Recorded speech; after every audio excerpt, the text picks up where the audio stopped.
Assalamu alaikum warahmatullahi wabarakatuh. How are you all, my dearest viewers and subscribers? I hope you are all doing well and also hope to take care of yourselves these days. Welcome back once again on my YouTube channel. So last video lecture I will explain the whole lecture of poem number 3 named Pyami Latif, written by poet Sheikh Hayas. I hope you can understand all the poem. But is this have any problem, any word meaning issue, writing to your comment? I will resolve it as soon as possible. So today I will explain the material of the Markazi Khayal plus explanation of verse number 2. So without wastage of time, let's start with me. And one and the last thing, if you are new in my channel, please subscribe my channel, press the bell icon and also share my video. तो then let's start. जैसा कि आपको पता है कि मैंने इसका पूरा इस नज़म का जो कि है लेक्चर आपको अच्छे तरीके से वाज़ह किया था.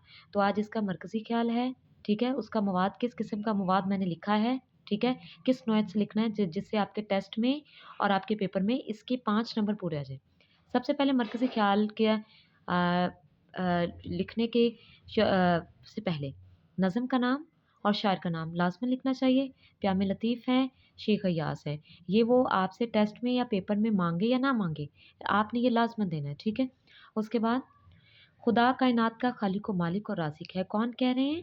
अल्लाह ताला की तारीफ़ व तौसीफ़ बरतरी और अज़मत को बयान करते हुए बयान कर रहे हैं शेख अय्याज़ साहब, जो खुदा और रसूल पर ईमान रखता है सल्लल्लाहु अलैहि वसल्लम पर, यानी उन्हें दिल जान से मानता है, वही दूसरों पर फ़ोक़ियत पाता है. अफ़सोस कि इंसान दुनिया में गाफ़िल होकर खुदा से किया हुआ अहद भुला बैठा. जैसे कि मैंने आपको आखिरी वीडियो में वाज़ह किया था कि इंसान इस दुनिया की जो कि है दुनिया के रंगों को देखकर बदल चुका है कि उसका मकसद क्या है इस दुनिया में उसके आने का, और किस तरह से तौहीद को और रसूल अल्लाह को मानना उसके लिए ज़रूरी है, लाज़मन है, ठीक है.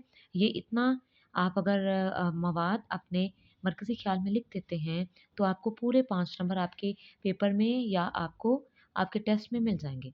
चलें अब अगला जो कि है हमारा सवाल है बंद नंबर 2 की तशरीह, ठीक है.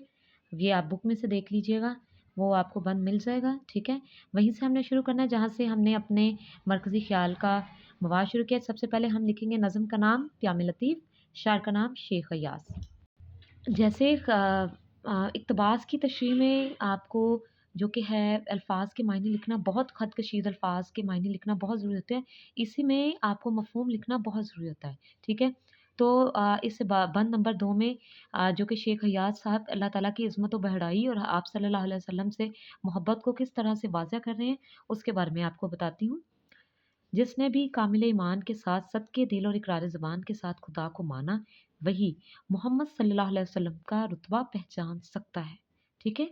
जिनके लिए कायनात बनी है, यानी ये कायनात सिर्फ अल्लाह ताला ने आप सल्लल्लाहु अलैहि वसल्लम के लिए ही बनाई है, ठीक है.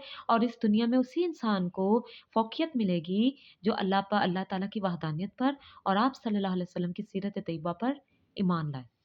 दुनिया में इसे ही बरतरी हासिल हुई है जिसने अपनी ज़ात को पहचान लिया और खुदा को असल ताकत व कुदरत का मालिक, वाहिद और ला शरीक जाना, यानी अल्लाह पाक का कोई शरीक नहीं, ठीक है. ये जाना, उसे ही तमाम इंसानों पर फ़ोक़ियत हासिल होती है, ठीक है. ये इसका मफ़हूम है. जैसे कि इसका अगर आपको 1 नंबर मिलेगा तो मफ़हूम का हमेशा 0.5 मिलते होते हैं, क्योंकि 2 नंबर का ये हमारा सवाल होता है. उसमें 1 नंबर होते हैं नज़म का नाम और शायर के नाम के, 0.5 होता है मफ़हूम का और 0.5 होता है हमारी तशरीह का. तशरीह 1.5 पेज की होनी चाहिए, ठीक है. तभी आपको 0.5 जो कि हैं मिलते हैं. शाह अब्दुल लतीफ़ भटाई सूफ़ी शायर थे. मैं सबसे पहले आगाज़ करती हूँ उनके तारुफ़ से, ठीक है. ये ज़रूरी होता है. उनकी शायरी सिंधी ज़बान में है जो तसव्वुफ़, इंसानी दोस्त, मोहब्बत, अमन, रवादारी और भाईचारे पर मबनी है. तशरीह तलब शेर में शायर कहते हैं कि जो भी सदके दिल ये सदके दिल में डॉट को मैंने वाज़ह किया के साथ और ज़ुबान के साथ खुदा की वहदानियत को तस्लीम करता है, वही मोहम्मद रसूल अल्लाह ख़ातमुन नबीयीन सल्लल्लाहु अलैहि वसल्लम का मुक़ाम व मर्तबा पहचान सकता है, तभी ईमान कामिल होगा. चुनांचे शायर कहते हैं कि अल्लाह ताला की वहदानियत और मोहम्मद रसूल अल्लाह सल्लल्लाहु अलैहि वसल्लम की रिसालत का इकरार ना सिर्फ ज़बान से बल्कि दिल में भी उसका कामिल यकीन होना चाहिए. ठीक है? दूसरे मिसरे में शायर कहता है कि कामिल ईमान का तकाज़ा ये है कि आपका आप सल्लल्लाहु अलैहि वसल्लम का मुकाम व मर्तबा पहचाना जाए। वही कि आप सल्लल्लाहु अलैहि वसल्लम ही आखिरुज़्ज़मान हैं, वही हादी दौरां हैं। ठीक हो गया? और जो शख्स अपनी हकीकत को पहचानते हुए खुदा को पहचान ले और उसे कादर हकीकी और वहदहू ला शरीक तस्लीम करे, वही खुदा के पसंदीदा बंदों में शामिल हो जाता है और दूसरों पर फ़ोक़ियत भी पाता है। तो आज के लिए बस इतना ही। अगर इसमें आपको कोई मसला हो, दरपेश हो या किसी और बंद की तशरीह आप मुझसे जो कि है एज़ अ वीडियो माँगना चाहते हैं, तब भी आप अपने कमेंट में लिख सकते हैं, मैं उसे हल करने की कोशिश करूँगी। अगर इसमें आप अपना इज़हार ख़्याल भी शामिल करवाना चाहते हैं तो आप अपने कमेंट में लिख सकते हैं। मैं उसे इसमें जो कि है शामिल करने की फ़ौरी कोशिश करूँगी। तो अगली वीडियो में मुलाकात होगी, तब तक के लिए अल्लाह हाफ़िज़।